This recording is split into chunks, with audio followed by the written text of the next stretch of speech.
September 7th, 2017 changed our data security landscape forever.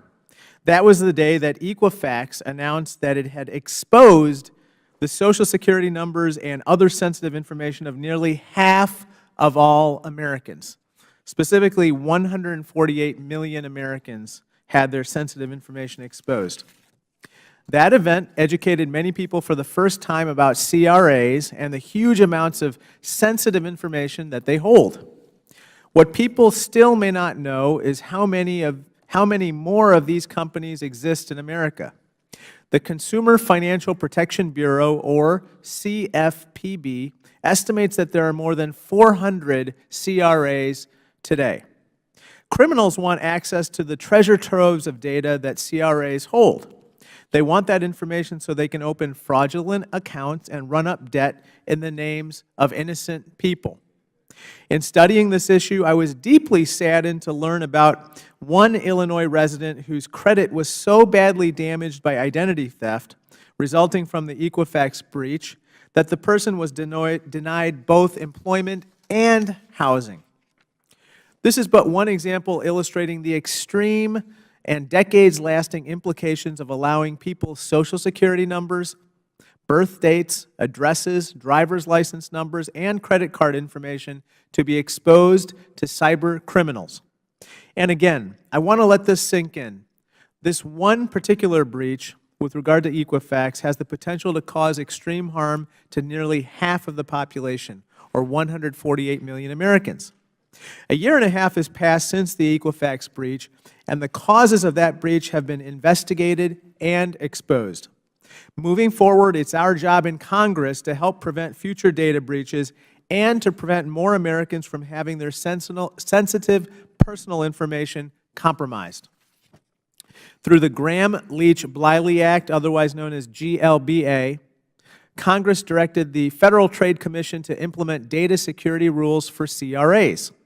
To achieve that, it created the quote-unquote safeguards rule, which requires CRAs to take quote-unquote reasonable steps to protect consumer data.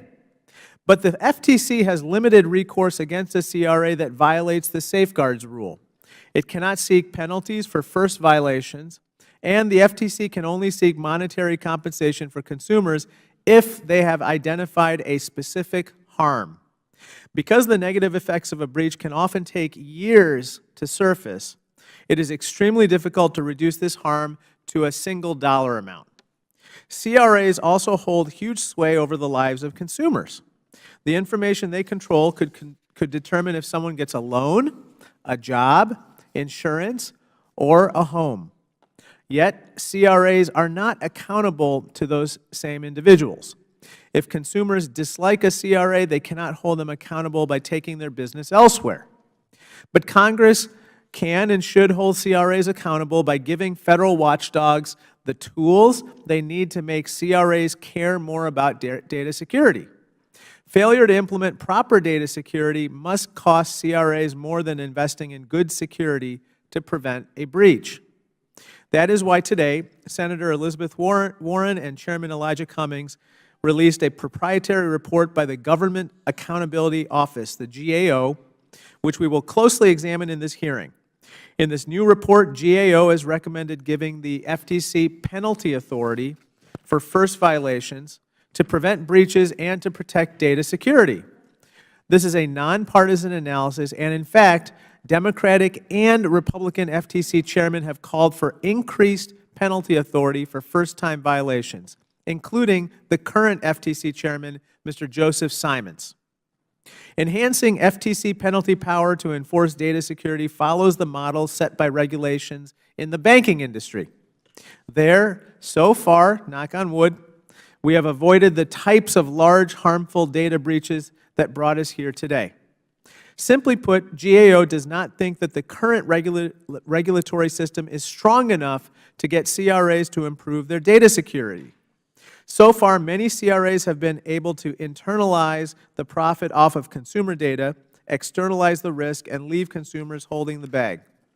Today's hearing is the first step in ensuring the data of American consumers is being properly protected.